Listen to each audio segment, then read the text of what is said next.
The Nexary patrol ship Crimson Talon had the most advanced sensor array in known space.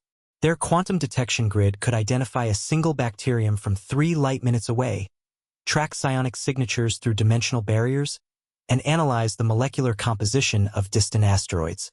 When their scanners swept the derelict human cargo vessel Lucky Strike, the readout was unambiguous. 1 life sign, minimal threat assessment, no weapons detected. Captain Zexthal felt confident as his boarding party approached. Humans were newcomers to the galaxy, primitive creatures who had barely mastered faster-than-light travel. Standard salvage protocols applied. Secure any survivors, claim the ship, strip valuable technology. Single human detected in the cargo bay, reported sensor technician Veltar. No combat enhancements, no energy weapons, no technological augmentations. Threat level, negligible. The boarding party consisted of 6 Nexary warriors in powered armor, equipped with plasma rifles and neural disruptors. They moved through the ship's corridors with military precision, their suits providing detailed tactical overlays and constant sensor updates. The cargo bay doors hissed open, revealing exactly what their sensors predicted.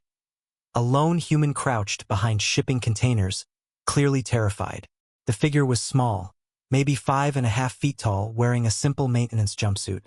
No armor, no visible weapons, hands shaking as they raised them in surrender.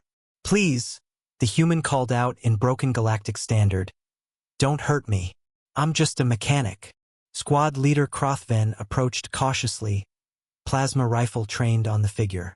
"You are now property of the Nexary Syndicate. Comply with." The human moved. Later, the Nexary High Command would analyze the security footage frame by frame, trying to understand what happened in those 8 seconds. The human had appeared to stumble, falling forward in terror. But the fall became a roll, which became a sprint, which became something that defied their understanding of organic movement. The first warrior never saw the improvised weapon, a broken piece of hull plating that struck his helmet with enough force to crack the armored faceplate and scramble his suit's electronics. The second warrior managed to fire twice.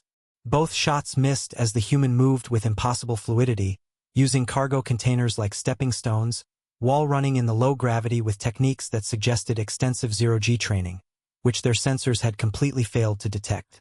Warrior 3 got his rifle halfway up before the human landed on his shoulders, applied some kind of pressure point technique that made his armor servos lock up, and relieved him of his weapon in a motion too fast for the suit's targeting computer to track.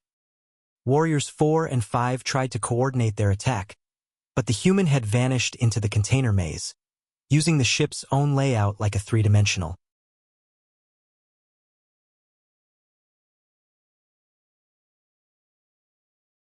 puzzle designed for ambush tactics.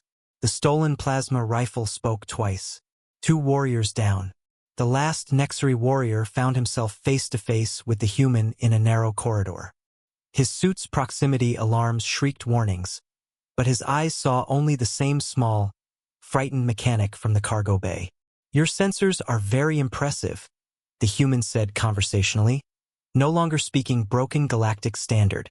"They can detect quantum fluctuations and dimensional rifts, but they're designed to identify technology, energy signatures, augmentations." The warrior raised his rifle but hesitated. His suit's computer was displaying conflicting data, massive danger indicators overlaid on a target that registered as harmless.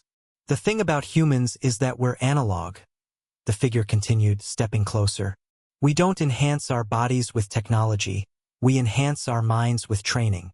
Your sensors can't detect 20 years of Special Forces experience. They can't measure muscle memory, tactical intuition, or the ability to improvise weapons from cargo debris." The human smiled. "There are no weapons, no augmentations, no technology to detect. Just training that your computers can't quantify." 8 minutes later, Captain Zexthal received a transmission from the Lucky Strike. The human appeared on screen, now wearing modified Nexary combat armor. "This is Lieutenant Colonel Maria Santos, Terran Special Forces. I was conducting deep reconnaissance when my ship experienced genuine engine failure. Your people are secured but unharmed. They'll wake up with headaches and bruised egos." Zexthal stared at his readouts. His sensors still showed the same data. One human, minimal threat, no weapons detected. Consider this a lesson about the limitations of technology versus training, Santos continued. The transmission ended. The Lucky Strike vanished within 20 minutes. The Nexari updated their threat assessment protocols that day. The new human classification read, Warning, conventional sensors inadequate. Species weaponizes environment using undetectable training protocols. But privately, in classified files, they added a more honest assessment. They're scarier than our sensors can measure.